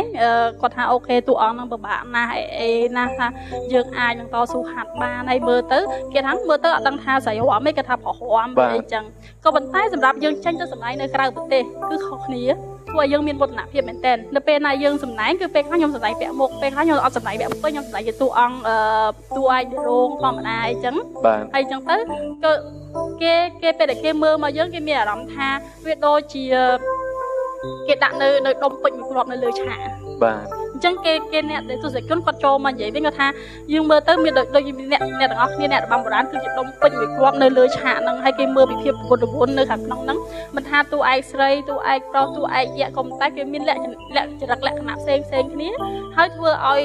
នៅក្នុងសាច់រឿងទាំងមូលហ្នឹងបញ្ជាក់អំពីវប្បធម៌ខ្មែរហើយមើលទៅគឺស្អាតមែនទែនបាទអញ្ចឹងគាត់មានកាញ់បញ្ហាថាមកចង្អេងចង្អាងឬអីអត់ទេពួកអីក្បាច់យៈរបស់យើងគាត់ខ្លាំងធ្ងន់ក៏តែគាត់អត់មានចង្អាងក៏តែគាត់មានមនោសញ្ចេតនានៅខាងក្នុងបាទចាទន្ទឹមនឹងអារម្មណ៍រំភើបជាមួយនឹងការបង្ហាញក៏ដូចជា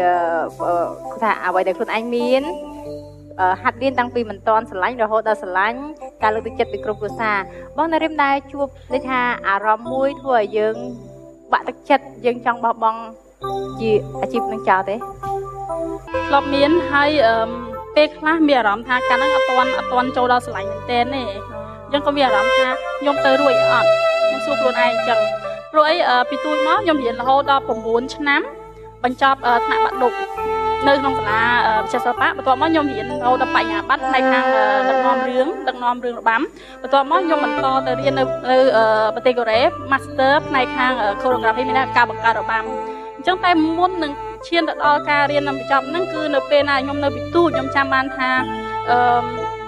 ពេលមួយហ្នឹងគឺខ្ញុំធ្វើអត់បានល្អហើយមានអារម្មណ៍ថាជាក្មេងហើយម៉ាក់នឹងយាយគាត់ជំនាញយៈដល់ពេលដែលយើងរាំទៅយើងមានអារម្មណ៍ថាមានអ្នកថាឲ្យខាងម៉ាក់យាយដល់កម្រិតនេះហើយកូនយើងនៅក្មេងអញ្ចឹងទៅខ្ញុំមានអារម្មណ៍ថាខ្ញុំសួរខ្លួនឯងថាតើខ្ញុំទៅរួចឬអត់នៅក្នុងជំនាញហ្នឹងហើយអាចបន្តពីម៉ាក់ហើយនឹងយាយបានឬអត់បាទដល់ពេលអញ្ចឹងគាត់បញ្យល់ខ្ញុំម្ដងបន្តិចរហូតដល់ពេលមួយពេលដែលខ្ញុំហាត់បាននៅក្នុងតួអង្គយៈហ្នឹងខ្ញុំមានអារម្មណ៍ថាខ្ញុំធ្វើបានខ្ញុំមិនអត់ធ្វើបានទេអញ្ចឹងពេលខ្លះកុំស្ដាប់នៅខាងក្រៅច្រើនពេកចិត្តរបស់យើងជាអ្នកជំរុញយើងអញ្ចឹងដល់ពេលហ្នឹងខ្ញុំចាប់ដើមហាត់រៀនហើយខ្ញុំបានទទួលនៅជោគជ័យដល់ពេលខ្ញុំទទួលហើយខ្ញុំរាំបានហើយខ្ញុំទទួលហ្នឹងហើយខ្ញុំចាប់ដើមបន្តជាមួយនឹងម៉ាក់ទៀតដល់ពេលបន្តរៀនក្រៅស្រុកពេលមើលទៅក្នុងសិល្បៈក្រៅស្រុកគេមានសិល្បៈរបស់គេផ្សេងៗក៏ប៉ុន្តែយើងក៏លេចមើលខាងក្រោយនៃរបាំបុរាណយើងវិញយើងមានគេហៅថា unique យើងមានតែមួយនៅក្នុងខ្លួនរបស់យើងហើយប្រហែលជាប្រទេសផ្សេងៗគេមាន unique របស់គេដែរក៏ប៉ុន្តែយើងមានវប្បធម៌របស់យើងដ៏ចំណាស់ហេតុអីក៏យើងបោះចោលវប្បធម៌ខ្លួនឯងហើយយើងគិតថាវប្បធម៌ខ្លួនឯងហ្នឹងដូចជាយើងគិតថាវាធម្មតាក៏តែវប្បធម៌របស់យើងគឺល្អមែនទេបាទរហូតមកទល់ពេលបច្ចុប្បន្ននេះលោកដាណែលទៅសម្ដែងនៅក្រៅប្រទេសបានប្រហែលប្រទេសហើយប្រទេសអីខ្លះដែរបាទបើតាមខ្ញុំបានទៅសម្ដែងនៅបរទេសដូចជាមានថៃវៀតណាមបាទម៉ាឡេស៊ីភូមានៅបារាំងនៅអង់គ្លេសអូស្ត្រាលីស៊ីសែលបាទហើយនឹង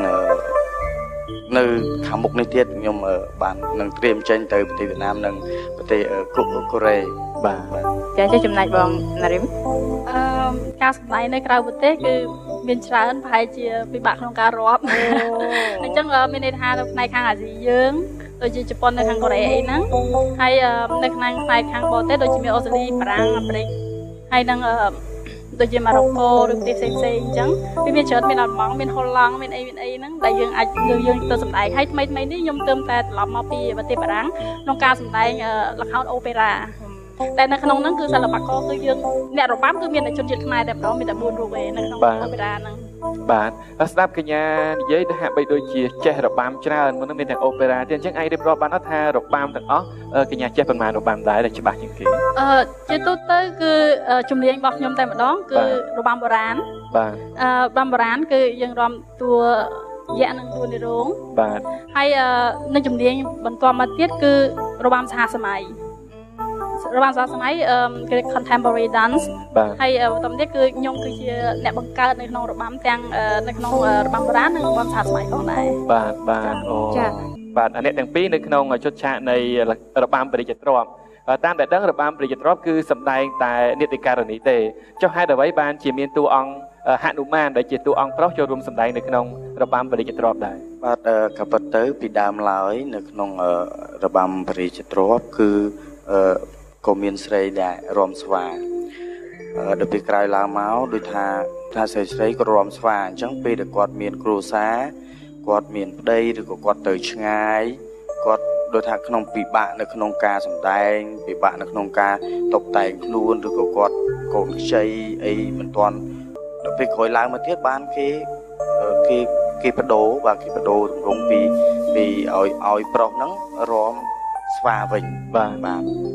ដូច្នេះហើយបានជារបាំព្រះរាជទ្រព្យមានប្រុសរាំស្វាបាទមានតែក្នុងរបាំទាំងអស់គឺមានតែស្វាមួយទេដែលប្រុសបាទក្រៅពីហ្នឹងគឺស្រីទាំងអស់បាទចាសម្រាប់បងរីមបងក្រៅពីអាជីពជាសិល្បៈអញ្ចឹងបងមានប្រកបនៅអាជីវកម្មឬក៏មុខរបរអីផ្ទាល់ខ្លួនទេ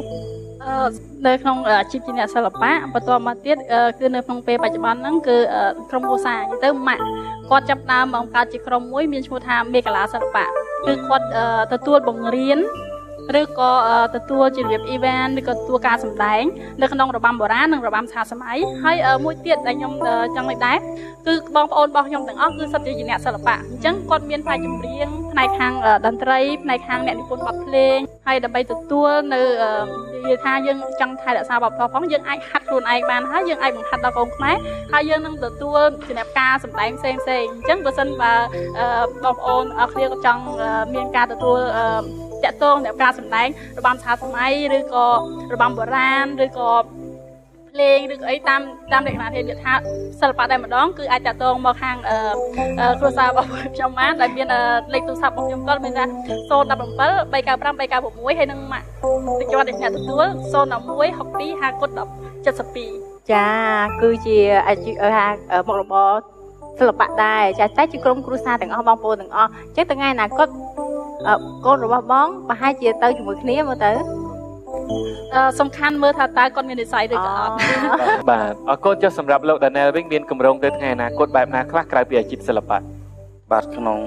ទៅខាងមុខដូចអត់ទាន់មានទេពាក់ព័ន្ធនឹងសិល្បៈទាំងអស់ហ្នឹងគឺខ្ញុំធ្វើតែហ្នឹងទេដល់ពេលទៅខាងមុខ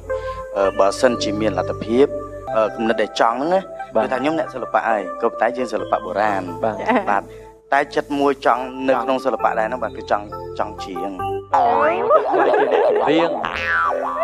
ជួនកាលទៅយើងគិតថាយើងច្រៀងអត់ព្រោះក៏ប៉ុន្តែអ្នកស្ដាប់គេអាចឆ្នៃបានហើយសុំមកឃ្លាមអញ្ចឹងអញ្ចឹងសុំរំដួលដងស្ទឹងសង្កែមួយអូចាតែនឹងខ្ញុំរាប់ជូន1 2 3មហាសង្គ្រាមច្រើនឆ្នាំមួយទៅ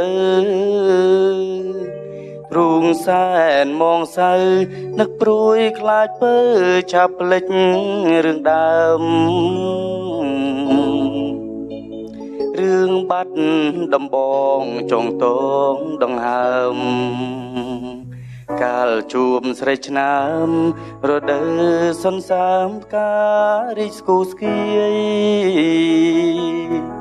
អូបាទប៉ុណ្ណឹងអត់ស៊ីបានទេ ព្រោះចាព្រោះតាបាទនេះអត់ភ្លេងទេបើសិនជាមានភ្លេងជួយទៀតរត់តែព្រោះជាងនឹងទៅទៀតអញ្ចឹងជូនពរឲ្យក្តីបំណងប្រាថ្នារបស់លោកដាណែលទទួលបានភាពជោគជ័យនិងបានសម្រេចក្នុងពេលឆាប់ៗនេះណាអរគុណបាទក្នុងផងដែរកម្មវិធីកំណត់អារម្មណ៍ចាក៏សូមអរគុណដល់អ្នកទាំងពីរជាពិសេសអរគុណដល់បងប្រុសដាណែលចាទស្សនិកជនលោកផ្លត់ជ្រាបហើយកន្លងមកនៅក្នុងកម្មវិធីផ្សេងៗរបស់ស្ថានីយទូរទស្សន៍អប្សរាជាពិសេសកម្មវិធីអប្សរាវុធលោកអ្នកតែងតែបានទស្សនាពីការបង្ហាញសមត្ថភាពរបស់បេក្ខជនបេក្ខនារីនៅក្នុងការបង្ហាញពីវិញ្ញាសាររបាំបុរាណលោកដាណែលគឺជាបុគ្គលមួយរូបដែលគាត់ជំហរក្នុងការរៀបចំក៏ដូចជាតុបតែងចាជួយទៅដល់ក្រុមការងារមិនថាទាំងការស្លៀកពាក់ការបង្ហាញបង្ហាត់តែក្បាច់ផ្សេងទេនេះគឺជាការរួមចំណែកដ៏សំខាន់ក្នុងការលើកស្ទួយនៅវិស័យសិល្បៈវប្បធម៌ជាតិខ្មែរយើងចាអរគុណមែនតើបងបាទអរគុណបាទតារាកិត្តិយសទាំងពីរនឹងបង្ហាញជូននៅផ្ទាំងទស្សនីយភាពសិល្បៈនៅក្នុងវគ្គ Star Show ដែលវគ្គនេះនាំមកជូនទស្សនាដោយមន្ទីរព្យាបាលថ្មិញដួងសិទ្ធស្និទ្ធងាយស្រួលយុវតីទទួលបានអារម្មណ៍ត្រជាក់គ្រប់ពេលកាន់តែជឿជាក់ហ្គាហ្គាស្រស់ថ្លារាល់ថ្ងៃជាបន្តសូមអញ្ជើញលោកអ្នកទស្សនាជាមួយនឹងកំណត់អារម្មណ៍ក្នុងវគ្គ Star Show ជាបន្តដូចតទៅអារម្មណ៍រីរីស្វាគមន៍ក្នុងវគ្គ Star Show កុំដប់អារម្មណ៍រីរីស្វាគមន៍ក្នុងវគ្គ Star Show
សម្រាប់តារាកិត្តិយសទាំងពីរដែលបានផ្ដល់ជូននៅចំណងដៃចុងក្រោយគឺជារបាំបុរាណខ្មែរជូនទៅដល់ប្រិយមិត្តទូរទស្សនិកជនទស្សនាបាទនៅក្នុងវគ្គក្រោយយើងនឹងមានការបង្ហាញជូននៅវត្តមានរបស់តារាកិត្តិយសពីររូបទៀតបាទចង់ដឹងថាតើតារាកិត្តិយសពីររូបទៀតមានដំណើរជីវិតសិល្បៈបែបណាខ្លះសូមអញ្ជើញលោកអ្នកទស្សនាកំណត់អារម្មណ៍ក្នុងវគ្គទំព័រនៃជីវិតដែលនាំមកជូនទស្សនាដោយមន្ទីរព្យាបាលថ្មិញដួងសិទ្ធស្និទ្ធងាយស្រួលយុវតីទទួលបានអារម្មណ៍ត្រជាក់គ្រប់ពេលកាន់តែជឿជាក់ហ្គាហ្គាស្រស់ថ្លារាល់ថ្ងៃជាបន្តសូមអញ្ជើញលោកអ្នកទស្សនាកំណត់អារម្មណ៍ក្នុងវគ្គទំព័រនៃជីវិតជាបន្តទៀតដូចតទៅកំណត់អារម្មណ៍ទំព័រជីវិតនិយាយរឿងពិតតារាកិត្តិយស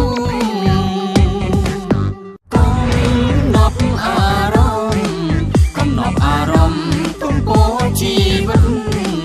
និយាយរឿងពិតតារាកិត្តិយសអូកូនមកមួយធ្លាក់ទៅបាក់បាត់ហើយនេះកងខ្លួនឯងធ្លាប់ជិះទៅសាលារាល់ថ្ងៃនេះឥឡូវធ្លាក់បាត់ហើយនេះខ្ញុំបានឲ្យទៅរៀនទៅពុកអត់ទេឥឡូវកុំភ័យចាំពុកដាក់ឲ្យ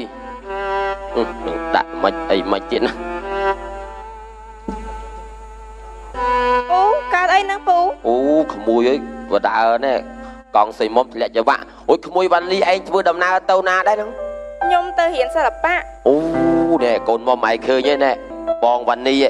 គេចូលចិត្តខាងវិស័យសិល្បៈ អូយពុកនេះក៏ចង់ឲ្យកូនមុំឯងហ្នឹងទៅហាត់សិល្បៈគេដែរណាកូន អូយពុកអើយសម័យនេះគេលេងហាត់សិល្បៈ អត់ទេកូនសម័យនេះសម័យគេដូចថាបរមបុរាណយើងកុំចោលធម្មតានារីខ្មែរយើងតែពេញរូបពេញរាងទៅរំលបាំទៅវាមានភាពល្បូតល្បុនកាយវាការហ្នឹងវាទន់ភ្លន់នេះសំដែងឥឡូវហ្នឹងមិនត្រឹមសំដែងស្រុកខ្មែរយើងណាអាចឈានទៅដល់នោះបរទេសទៀតផងណាកូនមុំ ហើយលោកពូចង់ឲ្យកូនរៀនខាងរបាំបុរាណខ្មែរហ្នឹងមែនលោកពូ ក្មួយវ៉ានីអាពូស្រឡាញ់ណាស់រឿងរបាំខ្មែរពីបរមបុរាណដូនតាមក ឥឡូវលោកពូអាចនាំកូនលោកពូទៅចុះឈ្មោះចូលរៀនចាដើម្បីឲ្យចេះនៅរបាំប្រពៃណីខ្មែររបស់យើងហ្នឹងហើយគាត់ទៅប្រឡងបាទអរគុណឲ្យកូនឯងលឺហ៎ទៅចូលរៀនហ៎តាពូបញ្ញាប់យកកូនទៅចុះឈ្មោះតកូនតនាំពូទៅកូន សេម៉ុំចាអ្នកគ្រូ ចិត្តដល់ថ្ងៃកូនឯងរំយកសញ្ញាបត្រសិល្បៈឲ្យកូនអញ្ចឹងប្រឹងប្រែងឡើងកូនបច្ចេកអញ្ចឹងខ្ញុំមកឥឡូវអ្នកគ្រូរាប់ឲ្យខ្ញុំហ្មងអញ្ចឹង ចា អ្នកគ្រូធ្វើភ្លេងផង ចាចាជោគចាធីងចាជោគអូយឆ្កើតអាចាជោគនោះឆ្កើតឆ្កឹងត្មងចាជោគចាជោគចាធីងចាចាជោគហើយជោគទៅចាញ់វិញហើយแล้วអ្នកគ្រូរំសាទៀតខ្ញុំរំសាទៀតណយណយណណយណយណយណយណយណយណណយណយណយអើយណយណយណយណចកេះនឹងមិនតន់សោះឲ្យហឹងក៏ឈើហឹងក៏ឈើហឹងក៏ឈើអូយអ្នកគ្រូតន់អស់ប៉ុណ្ណឹងអីពីក្មេងនេះត្រង់តន់ម្ដងទៀតម៉េចអ្នកគ្រូកុំស្លុតពេកភ័យអើយណាមេស្រឡាំងអាស្រឡាំងនេះតុនចែព្រឹកប្រឹងចាំងរៀងស្មៃចំប៉ាអើយអាចំបៃរំចង់រិចហើយប្រហាត់អាចគោអីទៀតទេវិញអ្នកគ្រូចង់បោកក្បាលនឹងឆាឲ្យងាប់ឈរវិញខ្ញុំរំតទៀតអាក្បាច់បាតហ្នឹងទៅណាអស់ទៅហ៎អ្នកគ្រូខ្ញុំសុំតោឥឡូវចេះអ្នកគ្រូកុំយំខ្ញុំសន្យាមួយអ្នកគ្រូថាខ្ញុំនឹងខំប្រឹងរៀនឲ្យដៃខ្ញុំទន់ឲ្យចង្កេះខ្ញុំទន់ដើម្បីឲ្យគេថាខ្ញុំគឺជាសិស្សរបស់អ្នកគ្រូគឺខ្ញុំរៀនបានល្អអ្នកគ្រូក៏ល្អធំទៅអញ្ចឹងអ្នកគ្រូកុំយំណាចឹងអ្នកគ្រូទៅប្រហាត់ខ្ញុំបន្ថែមទៀតអត់ទេអញតូចចិត្តអញទៅផ្ទះដេកមកអ្នកគ្រូប្រហាត់ចង់300ម៉ោងឯនៅរឹងអត់ដែរសៃមុំត្រូវចាំណាបាទសម្រាប់វត្តមានរបស់តារាកិត្តិយសរបស់យើងនៅក្នុងវគ្គនេះគឺជានាដិការនីរហូតដល់ទៅ2រូបដែលពួកគាត់បានពុះពៀនៅក្នុងការដែលវឹកហាត់នៅសិល្បៈបុរាណនេះដើម្បីបង្ហាញជូនទៅដល់ប្រិយមិត្តទស្សនិកជនក៏ដូចជាចូលរួមនៅក្នុងការអភិរក្សនៅសិល្បៈបុរាណខ្មែររបស់យើងសូមស្វាគមន៍សម្រាប់វត្តមានរបស់តារាកិត្តិយសគឺអ្នកនាងលឹកវណ្ណីចា៎នោះសូមស្វាគមន៍វត្តមានរបស់កញ្ញាច័ន្ទស្រីមុំចា៎អ្នកទាំងពីរគឺជាតួអង្គសំខាន់ដូចគ្នានៅក្នុងទម្រង់សិល្បៈក្បាច់របាំខ្មែរយើងហើយក្នុងនោះកម្មវិធីកំណប់អារម្មណ៍ពិតជាមានមោទនភាពមែនទែនដែលបាននាំយកនៅរបាំប្រពៃណីខ្មែរយើងចូលមកបង្ហាញជូនក៏ដូចជាផ្ដល់ជូនឲ្យទស្សនិកជនបានទស្សនាហើយសិក្សាស្វែងយល់ចា៎បាទគួរបញ្ជាក់ផងដែរថាសម្រាប់របាំបរិយាទ្រព្យគឺជារបាំជាទីសក្ការៈដូចនេះសម្រាប់ការសម្ដែងនៅរបាំបរិយាទ្រព្យគឺជាការសម្ដែងរបស់នាដិការនីទាំងអស់គឺមិនមានការសម្ដែងរបស់សិល្បករនោះឡើយចង់ដឹងថាគឺជាមូលហេតុអ្វីយើងនឹងបង្ហាញជូននៅក្នុងកំណប់អារម្មណ៍នៃវគ្គជីកកោះបាកកាយនិងកំណប់អារម្មណ៍ក្នុងវគ្គកំណប់នៃបទពិសោធន៍ក៏ប៉ុន្តែមុននឹងឈានចូលមកដល់វគ្គនេះសូមអញ្ជើញលោកអ្នកទស្សនាជាមួយនឹងកំណប់អារម្មណ៍ក្នុងវគ្គ Star Show ដែលនាំមកជូនទស្សនាដោយមន្ទីរព្យាបាលថ្មីដួងសិតសម្លេងអនាម័យ Gaga ស្ដើងរឹបស្និទ្ធងាយស្រួលយុវតីទទួលបានអារម្មណ៍ត្រជាក់គ្រប់ពេលកាន់តែជឿជាក់ Gaga ស្រស់ថ្លារាល់ថ្ងៃចង់ដឹងថាតារាកិត្តិយសនៅក្នុងវគ្គនេះមានអ្វីដើម្បីបង្ហាញជូនទៅដល់ប្រិយមិត្តទូរទស្សនិកជននៅក្នុងវគ្គ Star Show ដូចនេះសូមអញ្ជើញទស្សនាកំណប់អារម្មណ៍រី រីស្វាគមន៍ក្នុងវៀងស្តាសូកំណប់អារម្មណ៍រីស្វាគមន៍ក្នុងវៀងស្តាសូ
ជំរាបសួរបាទអ្នកនាងលឹកវណ្ណីនិងកញ្ញាច័ន្ទស្រីមុំបាទសុខសប្បាយជាទេបាទសុខសប្បាយបងគួរបញ្ជាក់ផងដែរថាសម្រាប់របាំបរិយាទ្រព្យត្រូវបានបញ្ចូលជាបេតិកភណ្ឌពិភពលោកនៅថ្ងៃទី3ខែវិច្ឆិកាឆ្នាំ2013នេះគឺជាមោទនភាពមួយរបស់ប្រជាជាតិខ្មែរយើងចា៎ជឿជាក់ថាគ្រប់ពេលទាំងអស់ដែលបងប្អូនប្រជាពលរដ្ឋខ្មែរបានទស្សនាពីការបង្ហាញនៅរបាំបុរាណខ្មែរអមទៅដោយការប្រគំបទភ្លេងនោះគឺតែងតែធ្វើឲ្យអារម្មណ៍របស់បងប្អូនយើងត្រឡប់ទៅសម័យកាលដ៏អស្ចារ្យរបស់ប្រទេសកម្ពុជាយើងណានេះបង្ហាញពីអរិយធម៌ដ៏ត្រចះត្រចង់របស់ប្រទេសកម្ពុជាតាំងពីសម័យកាលដ៏យូរលង់ណាស់មកហើយជាបន្តលោកអ្នកនឹងបានជួបជាមួយនឹងកំណប់អារម្មណ៍ក្នុងវគ្គជីកកោះបាល់កកាយនិងកំណប់អារម្មណ៍ក្នុងវគ្គកំណប់នៃបទពិសោធន៍ដែលវគ្គនេះនាំមកជូនទស្សនាដោយមន្ទីរព្យាបាលថ្មិញដួងសិតមន្ទីរព្យាបាលថ្មិញដួងសិតទាន់បណ្ឌិតមានបទពិសោធន៍យូរឆ្នាំមានក្រមសីលធម៌ល្អឧបករណ៍ទំនើបមានដកដាក់ថ្មិញពុតថ្មិញដាំបង្គោលក្នុងឆ្អឹងធ្វើឲ្យថ្មិញសមន្ទីរព្យាបាលថ្មិញដួងសិតស្ថិតនៅខាងលិចឈៀងខាងត្បូងផ្សារទំនើបសូរិយាសូមបង្កើនស្នាមញញឹមនិងភាពជឿជាក់ជាមួយមន្ទីរព្យាបាលថ្មិញដួងសិតសម្លេងអនាម័យ Gaga សម្លេងអនាម័យ Gaga ស្ដើងរឹបស្និទ្ធងាយស្រួលយុវតីទទួលបានអារម្មណ៍ត្រជាក់គ្រប់ពេលកាន់តែជឿជាក់ Gaga ស្រស់ថ្លារាល់ថ្ងៃជាបន្តសូមអញ្ជើញលោកអ្នកទស្សនាកំណប់អារម្មណ៍ក្នុងវគ្គជីកកោះបាល់កកាយនិងកំណប់អារម្មណ៍ក្នុងវគ្គកំណប់នៃបទពិសោធន៍ដូចតទៅកំណប់អារម្មណ៍កំណប់អារម្មណ៍វគ្គ ជីគួងបាកកាយកំណប់អារម្មណ៍កំណប់អារម្មណ៍វៈជីគួងបាកកាយកំណត់អារម្មណ៍ក្នុងវគ្គជីកោះបោកកាយបាទប្រិយមិត្តទូទាំងសកលជនជាទីមេត្រីឥឡូវនេះខ្ញុំបាននឹងបន្តសំណួរបាទសាកសួរទៅកាន់បាទភ្ញៀវកិត្តិយសរបស់យើងដែលជាសិល្បករនីផ្នែកបុរាណបាទខ្ញុំបាទចង់ដឹងថាសីមុំឆ្នាំនេះអាយុប្រហែលឆ្នាំហើយបាទ22ឆ្នាំបង22ឆ្នាំចុះសម្រាប់អ្នកនាងវណ្ណីវិញចាបង36ឆ្នាំហើយបាទចាតាមរយៈការបង្ហាញជូនពីនេះថាការតស៊ូរហូតដល់ខ្លះទៅជានេតការឬនេះអញ្ចឹងមានការលំបាកណាស់សម្រាប់មកហាត់រៀនប្រហែលឆ្នាំមកដែរហើយចំពោះបងរៀនរយៈពេល9ឆ្នាំ9ឆ្នាំហ្នឹងយើងចប់ខាងក្រៅដោយវាថា9ឆ្នាំហ្នឹងបាក់ដប់តែសាលាបងគេហៅថាស្នាកប័ត្រសិល្បៈបាទចាខុសគ្នាចុះសម្រាប់សីមុំវិញសម្រាប់ខ្ញុំរៀន9ឆ្នាំដូចគ្នាបងបាទហើយក៏ទទួលបាននៅកម្រិតដោយបងស្រីវណ្ណីដែរចា៎បាទហើយចង់ដឹងថាតើសីមុំមានឈាមជ័រជាអ្នកសិល្បៈដែរឬក៏អត់សម្រាប់ក្រុមគ្រួសារក៏ដូចជាលោកតាលោកយាយអីបាទបើនិយាយទៅអត់មានជាប់ទាំងអស់មានតែខ្ញុំម្នាក់គាត់ដែលជាអ្នកសិល្បៈបាទចុះសម្រាប់បងស្រីវណ្ណីពួកបងដូចគ្នាដែរប៉ុន្តែគ្រួសារបងមាន3នាក់គាត់រៀនសាលាសិល្បៈមួយគ្នាដែរប៉ុន្តែដល់ពេលជាប់លាប់ជាអ្នកសិល្បៈមានតែខ្លួនបងមានតែបងម្នាក់ឯងចាដែលបានតភ្ជាប់ជាមួយសិល្បៈមកដល់សប្តាហ៍ថ្ងៃនេះចាមកដល់សប្តាហ៍ថ្ងៃនេះបងនៅថានៅលាវឬមួយក៏មានគ្រួសារហើយបងមានគ្រួសារបងមានកូន2នាក់អូ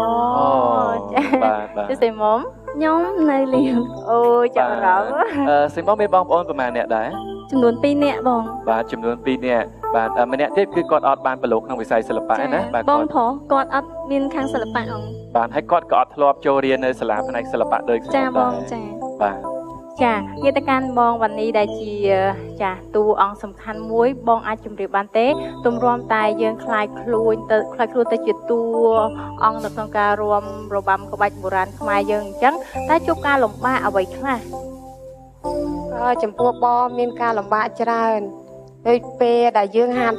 ជាមួយអ្នកគ្រូលោកគ្រូពេលណាដែលយើងអត់ដូចថាពុតអ្វីមួយទៅអត់ត្រូវ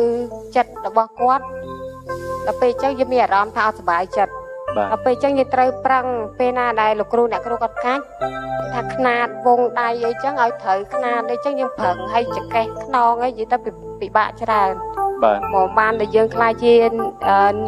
ទៀតករណីម្នាក់គឺប្រឹងមែនតើជាក់ស្ដែងដោយការដែលបងស្រីបានសម្ដែងការពិវៈមុនអញ្ចឹងគឺសម្ដែងជាតួអង្គនាយរោងដែលមានក្បាច់ទន់ភ្លន់គួរឲ្យតាក់ទាញមែនតើអាចជម្រាបពីផលលំបាកបានទេបាទចំពោះខ្ញុំគឺលំបាកពេលណាដែលយើងរាំយើងប្រឹងអស់ហើយទៅសៃគ្រប់កន្លែងដែលយើងប្រឹងនឹងឲ្យប្រឹងដើម្បីកុំឲ្យខុសខ្នាតដែលអ្នកគ្រូគាត់ប្រាប់យើងមកគឺរាំមិនឲ្យខុសទេព្រោះពេលណាដែលយើងខុសគឺខុសខ្នាតរបស់យើងជាតួនិរោងនិយាយទៅពិបាក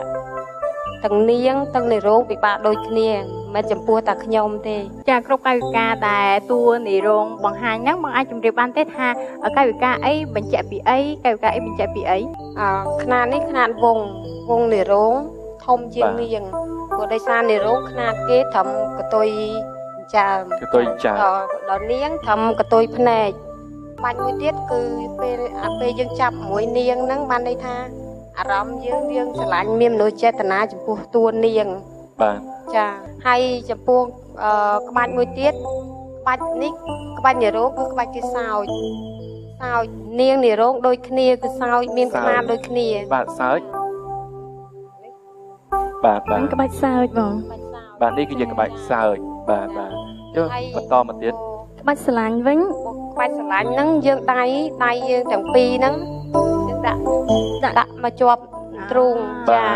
ព្រោះយើងដាក់នៅនេះអត់ដឹងថាស្រឡាញ់ទេដល់ពេលណាយើងដាក់នៅលើនេះបានន័យថាយើងស្រឡាញ់យើងពេញចិត្តបាទតែចំពោះការទុកក្បាច់ការទុកគឺយើងដៃយើងសងខាងនេះយើងដាក់នៅខាងក្រោមពោះចាទាំងនាងទាំងនរោងដូចគ្នាតែមិនមែនដៃមួយទេគឺដៃពីរបាទអូបាទនឹងក្បាច់ការទុកបាទចុះសម្រាប់ការជូតទឹកភ្នែកវិញចាចំពោះក្បាច់ ជូតទឹកភ្នែកហ្នឹង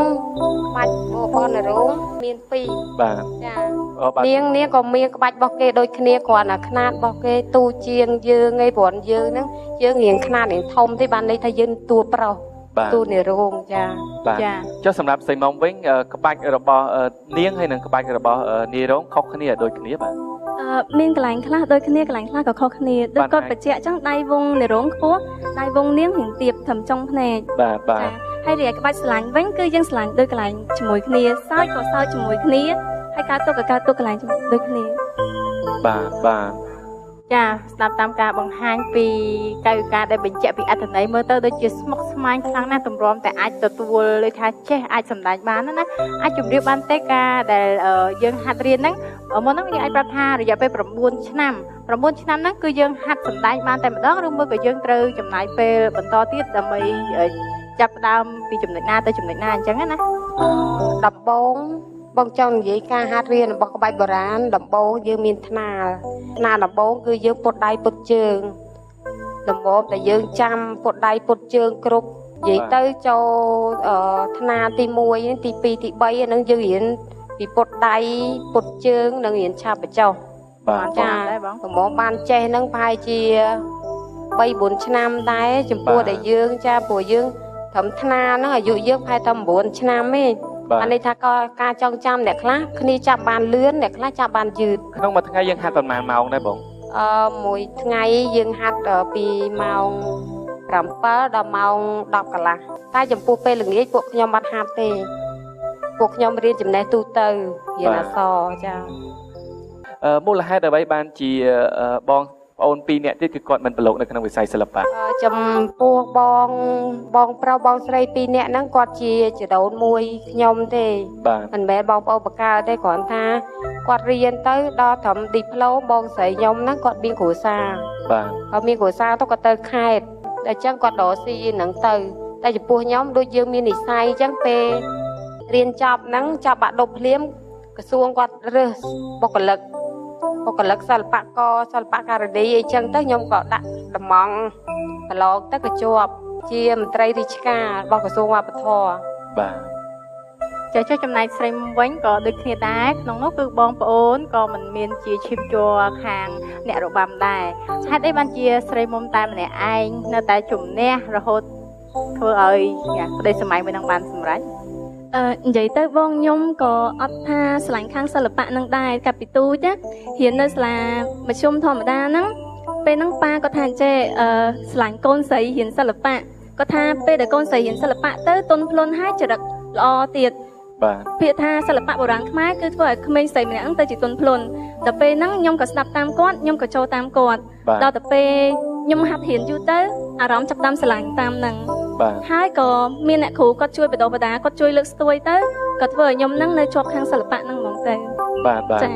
ចាចំណែកស្រីមុំហាត់រៀនតាំងពីអាយុប្រហែលដែរនិយាយទៅបងពេលហ្នឹងខ្ញុំចប់ថ្នាក់ទី5ខ្ញុំដូចជាអាយុ10ឆ្នាំ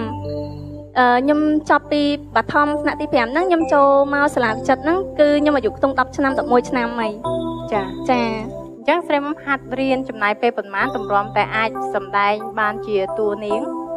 ខ្ញុំរៀនចប់9ឆ្នាំតែខ្ទង់ធំរៀន6ឆ្នាំហ្នឹងខ្ញុំអាចសម្ដែងបានខ្លះៗដោយមានអ្នកគ្រូគាត់ជួយប្រហាត់ជំរុញឲ្យបានចេញសម្ដែងខ្លះបាទចុះសម្រាប់បងវ៉ានីវិញនៅពេលដែលបងចូលហាត់នៅក្នុងផ្នែកសិល្បៈនេះដោយសារតែខ្លួនយើងស្វះស្វែងរកការរៀនសូត្រការវឹកហាត់នេះតឬមួយក៏មានការណែនាំការជំរុញពីខាងណាមកដែរបងចំពោះបងវិញគឺប៉ាម៉ាក់ដោយសារការនោះផ្ទះបងនៅមុខសាលាវិចិត្រអញ្ចឹងប៉ាថាបាច់ទៅរៀនណាប៉ុន្តែមុនបងចូលសាលាវិចិត្រណាបងរៀនសាលាក្រៅថ្នាក់ទី4ថ្នាក់ទី4បានប៉ាថាងនៅចិត្តហ្នឹងឲ្យគាត់ឆ្លាញ់អ្នករំនេះដែរណាហើយពូនៅចិត្តហ្នឹងគាត់ថាងឲ្យកូនចូលទៅបងអញ្ចឹងគាត់ឲ្យបងហ្នឹងចូលរៀនសាលាវិចិត្រហ្នឹងទៅបាទហើយចំពោះបងវិញពូពីទូចវិញណាបងអត់ឆ្លាញ់អីទេឆ្លាញ់ដិនបាទដិនលើកអាវនិរោងកាយនាងដែលរំនៅក្នុងទូហ្នឹងណាឆ្លាញ់តែអញ្ចឹងមានអារម្មណ៍ថាឆ្លាញ់ដែរឆ្លាញ់តែអញ្ចឹងទៅចូលតាមប៉ាទៅចាស្ដាប់តាមការរៀបរាប់ ការហាត់រៀនក៏ដូចជាការសម្ដែងគឺមានការលំបាកការហាត់រៀនវិញគឺចំណាយពេលយូរចាធ្លាប់មានអារម្មណ៍នឿយណាយជាមួយនឹងការហ្នឹងទេពេលខ្លះបងមានអារម្មណ៍ថាដូចធុញដែរតែចិត្តមួយទាំងតស៊ូតាំងពីទូចមកដល់ប៉ុណ្ណេះយើងគិតថាកុំឲ្យចង់និយាយថាយើងបោះបង់ចោលទៅដូចជាអត់ប្រយោជន៍ចិត្តមួយខំប្រឹងតស៊ូរហូតដល់សពថ្ងៃស្របពេលដែលភាពជោគជ័យដែលយើងទទួលបាននេះក៏មានមជ្ឈដ្ឋានមួយចំនួនក៏តែងតែវាយតម្លៃផ្សេងទៅលើសិល្បៈការនីឬក៏នាដការនីអារម្មណ៍បងយល់បែបណាដែរចំពោះបញ្ហានេះចំពោះអារម្មណ៍បងពេលណាដែលមានគេមិន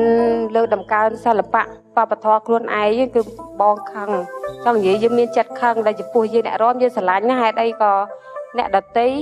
ខ្មែរដូចយើងអញ្ចឹងហេតុអីក៏មិនស្រឡាញ់វប្បធម៌យើងចាចុះចំណែកស្រីមុំវិញធ្លាប់មានអារម្មណ៍ធុញទ្រាន់ជាមួយនឹងការរាំរបាំក៏ដូចជាការដែលបង្ហាញពីរបាំទេដូចនិយាយចឹងបងពីមុនអត់មានចិត្តថាស្រឡាញ់សិល្បៈទេតែពេលដែលចូលសិល្បៈទៅធ្វើឲ្យការស្រឡាញ់ម្ដងតិចហ្នឹងកើតឡើងមានឡើងទៅរៀនជិះកង់ទៅរៀនហើយពេលខ្លះញ៉ាំបាទៀងមាត់ទៀតតែក៏អត់មានអារម្មណ៍ថាធុញទ្រាន់នឹងសិល្បៈហ្នឹងដែរអ្វីដែលសំខាន់កុំឲ្យតែមានគេអត់ឲ្យតម្លៃពួកខ្ញុំបានហើយចាអ្វីដែលសំខាន់កុំឲ្យតែមានការបំបាក់ទឹកចិត្តចុះបើសិនជាមានការដែលមិនយល់ប៉ុន្តែគាត់មានការយល់ឃើញថាសិល្បៈបុរាណគឺមិនសូវជាមានតម្លៃនៅពេលដែលយើងជានេតិការីនីអញ្ចឹងយើងទទួលស្ដាប់ពាក្យបែបហ្នឹងអារម្មណ៍យើងយ៉ាងណាដែរអារម្មណ៍អត់មានថាខឹងអីទេតែគ្រាន់ថាហេតុអីក៏ខ្មែរមិនព្យាយាមយល់ពីសិល្បៈខ្លួនឯងវប្បធម៌ខ្លួនឯងដែលមានចាំមកដល់ពេលនេះបងអាចជម្រាបជូនបានទេថារបាំដែលបងចេះមានប៉ុន្មានរបាំដែររបាំផ្លិតរបាំជូនពោរបាំអប្សរានឹងបងសុំលើកយកតែប៉ុណ្្នឹងឯងបាទចុះសម្រាប់សីមុំវិញខ្ញុំហាត់តាំងពីទូចបុប្ផាលោកីនារីជីជួភួងនារីអប្សរាជូនពោទេមនោរមរបាំផ្លិតហើយមានច្រើនទៀតផងបាទច្រើនកុសលបាទរបាំបុរាណខ្មែរយើងឧបសគ្គអ្វីដែលធំបំផុតក្នុងការធ្វើឲ្យការសម្ដែងពិបាកឧបសគ្គដែលធំបំផុតសម្រាប់អ្នកសម្ដែងពេលណាដែលយើងសម្ដែងហើយយើងភ្លេចនឹងទី1ពេលណាសម្ដែងហើយភ្លេចក្បាច់នឹងពិបាកមួយណាគឺអារម្មណ៍យើងពិបាកមែនតើទី2ពេលដែលរាំពេលណាដែលរាំយើងចង់និយាយពីរបាំឧទាហរណ៍ដែលយើងចាក់ឌីចាពេលដែលចេញរាំហើយរាំមកពាក់កណ្ដាលឌីដាច់អីនឹងហើយគឺដែលយើងពិបាកហើយយើងមានអារម្មណ៍ថាទស្សនិកជនគេចាំមើលយើងណាយើងពិបាកមែនតើងាកទៅកាន់ស្រីមុំវិញតកតងនឹងប្រជាប្រិយភាពវិញម្ដងពីព្រោះសិល្បករសិល្បករនីគឺគេមានការកលឹះសំខាន់ក្នុងការថែរក្សាប្រជាប្រិយគេឲ្យនៅតែស្ថិតស្ថេរចុះតកតងនឹងរបាំបុរាណវិញទៀមទាទេការថែថាធ្វើយ៉ាងណាដើម្បីឲ្យគេថាប្រជាប្រិយយើងគឺនៅតែទទួលការគ្រប់គ្រងពីបងប្អូនបាទនិយាយទៅដូចបងនិយាយចឹងសម្រាប់សិល្បករអញ្ចឹងគេត្រូវការទៀមទាជាប្រិយភាពសម្រាប់របាំបុរាណដូចជាពួកខ្ញុំសំខាន់គឺត្រូវតែរាំឲ្យល្អរហូតទៅបានហើយចង់និយាយថាឲ្យតែយើងសម្ដែងបានល្អស្នាដៃយើងនៅដដែលហើយហាត់ទៅក្បាច់ដែលគ្រូឆាប់មកនោះនៅដដែលអាហ្នឹងគឺល្អហើយដូចអាចនិយាយប្រៀបធៀបនឹងប្រជាប្រិយភាពមួយសិល្បៈអញ្ចឹងចាសម្រាប់បងសីមុំវិញខ្ញុំបានចង់ដឹងថាចេះបើសិនជាមានបងប្អូនយុវវ័យចំនួនក្រោយគាត់ចង់ចូលរួមជាមួយនឹងសិល្បៈបុរាណទាំងការវឹកហាត់នៅក្នុងសាលាបានត្រឹមត្រូវអញ្ចឹងគាត់ត្រូវមានកត្តាអ្វីខ្លះគាត់ត្រូវមានអ្វីខ្លះដែលទើបអាចចូលហាត់នៅក្នុងផ្នែកសិល្បៈបុរាណនេះបានសម្រាប់អ្នកចង់ចូលរៀនគឺត្រូវតែចូលរៀននៅសាលាមធ្យមវិចិត្រសិល្បៈបើយល់ល្អគាត់គួរតែរៀនដល់ថ្នាក់ទី4ហើយគាត់ទៅទិញទីម៉ងចូលប្រឡងនៅសាលាវិចិត្រសិល្បៈទៅអាចអាហ្នឹងគេហៅថាថ្នាក់1សម្រាប់ពាក្យថា